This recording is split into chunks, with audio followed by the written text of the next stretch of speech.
Turabasuje inshuti bakunzi bacu tunabaha ikaze muri iki kiganiro. Aka kanya twerekeje mu ntara y'Amajyepfo mu karere ka Kamonyi.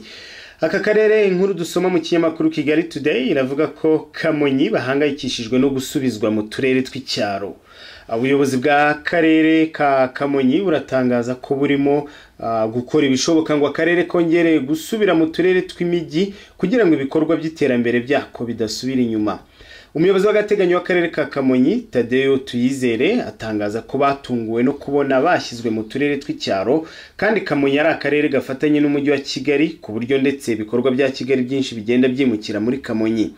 Ibyo kandi ngo binashimangirwa n'umwe mu bakora ubushakashatsi mu kigo cy'igihugu gishinzwe iterambere ry'uturere RODA, ariko uyu ntihatangajwe amazina. Aha nawe akaba asanga akarere ka Kamonyi kari gakwiye gushyirwa mu turere twunganira umujyi wa Kigali kubera ibikorwa by'iterambere bimaze kuhagera, kuko gafatanye n'uwo mujyi kandi kakaba kaberanye no kwagura ibikorwa byawo.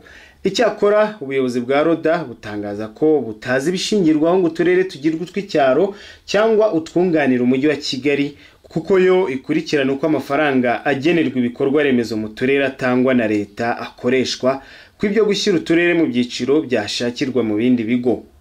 Abaturage b'akarere ka Kamonyi batuye mu bice bya Ruyenzi bifuza ko akarere kabo gasubizwa mu turere tw'imijyi kubera ko hari ibikorwa byatangiye gukorwa bishobora gusubira inyuma kubera ko byakorwaga ako karere gafatwa nk'akarere k'umujyi kegereye umujyi wa Kigali. Uwitwa Pascal Ndahimana agaragaza ko hari abaturage baganaga umujyi wa Ruyenzi bakahagura ibibanza baturutse mu mujyi wa Kigali kubera ko akarere kafatwaga nk'ak'umujyi. Uko gufatwa nk'agace k'umujyi bikaba byaturukaga ku mazu y'imiturirwa yahazamukaga, inganda n'ibindi bikorwa abantu baza bakurikiye ku Kamonyi, akaba rero afite impungenge z'uko ishoramari rishobora kudindira. Agira ati ubwo nuko yaganiraga n'ikinyamakuru Kigali Today, aho yakibwiye ati inganda zari zimaze kuza zatumaga abantu babona akazi, n'imyumvire yo gukorera mu mujyi irahinduka kuko abantu bajijutse iyo baje guturana n'abatajijutse bahindura imyumvire.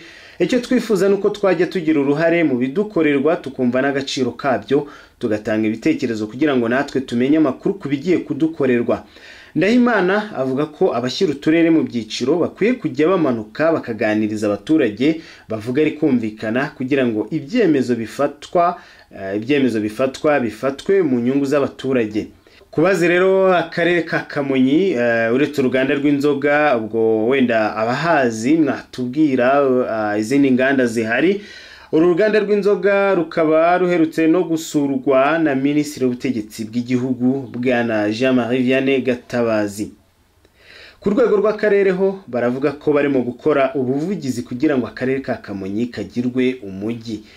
Tuyizere Tadeo umuyobozi w'akarere w'agateganyo avuga ko imwe mu ngaruka zitari nziza akarere katewe no gusubizwa mu turere tw'icyaro ari ukwangirwa gushyiraho icyanya cy'inganda kandi imbere cyari gihari.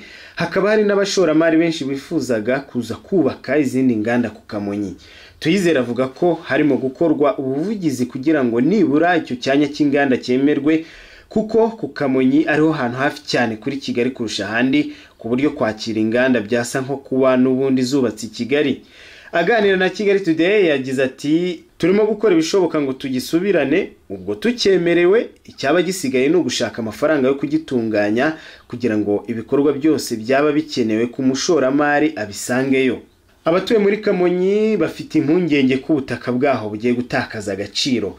Hari abantu benshi bari baje gutura Kamonyi bakaba bavuga ko batakarije icyizere iterambere ryari ku muvuduko mwiza, kuko hari hamaze no gushyirwa site ngari yo kubakamo amazu agezweho bigizwemo uruhare n'abaturage. Hakaba hari impungenge ko ubutaka bwabo bwaba bugiye gutakaza agaciro.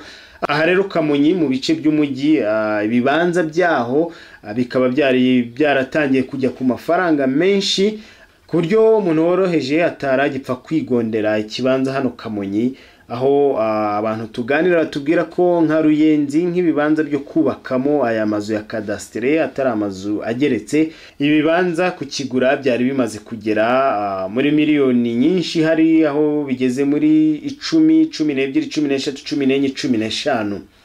Kuri icyo kibazo Tuyizere avuga ko abantu badakwiye kugira impungenge kuko gushyirwa mu cyaro bidakuraho kuba akarere kakomeza gutera imbere kandi kagakomeza ibikorwa.